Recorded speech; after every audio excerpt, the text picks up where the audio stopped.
When these people do their satanic rituals, and these major players in this global cult, they're big time into Satanism, been writing about this in detail for a long time.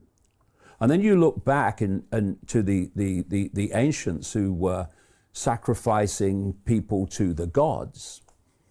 So who are these gods that people worship? Who are these gods they make sacrifices to?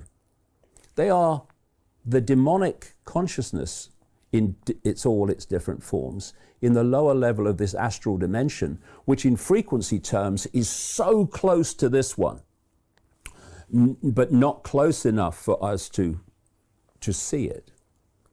And so when they're making sacrifices to the gods, they are, and they're doing their rituals to the gods, they are interacting with this non-human level in the lower astral, which is ultimately orchestrating the simulation and orchestrating human society. So if we go back to the global cult, the global cult can be symbolized, and I'm talking about that operates in the world of the seen, and its impact becoming more and more obvious, not least since the COVID hoax was played. Symbolize it very accurately as like a spider's web. Think of a spider's web around the planet. And in the center of the spider's web is the spider.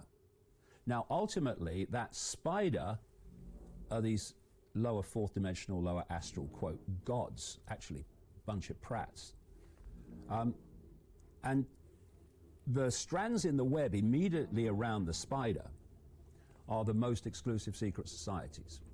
They will have the biggest picture of all the secret societies of what the hell's going on and what's behind it. So they will be directly interacting with these gods. Then you're coming out from the spider and you're hitting the secret societies we do know about. The Freemasons, the real inner core, not Bill and Joe down the local lodge. You're looking at the Knights Templar, the Knights of Malta, Opus Dei, the inner core of the Jesuit order. There's the Skull and Bones Society in America. They're legion. And we know they exist, unlike the ones immediately around the spider, but we don't know ultimately what they're doing, you know, if you don't research it. Anyway, the population doesn't know.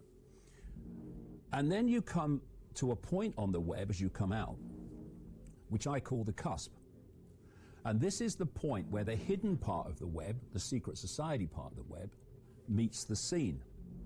And at that cusp, you've got organizations like the Bilderberg Group, the Council on Foreign Relations in America, the Trilateral Commission, the Club of Rome that was created in 1968 to specifically exploit the environment and environmental concerns to justify the centralization of global power.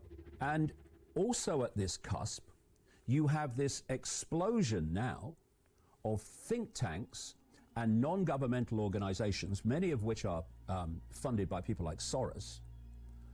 And their job is to take the agenda coming out from the hidden and to play it out in the seen through governments, government agencies, the banking system, corporations, Silicon Valley, the World Health Organization, the big pharma cartel, etc. And if you don't realize that this global cult web exists, then everything seems random. Organizations seem random. They don't seem connected.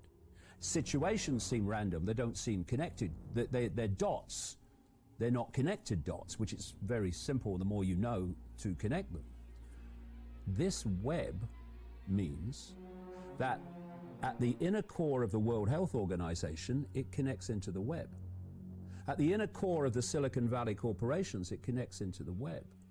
At the inner core of the big pharma cartel, it connects into the web. At the inner core of the regulators who's supposed to protect us from big pharma, like the CDC and the FDA in America, and the MHRA in Britain, they connect into the web. So suddenly the world looks different.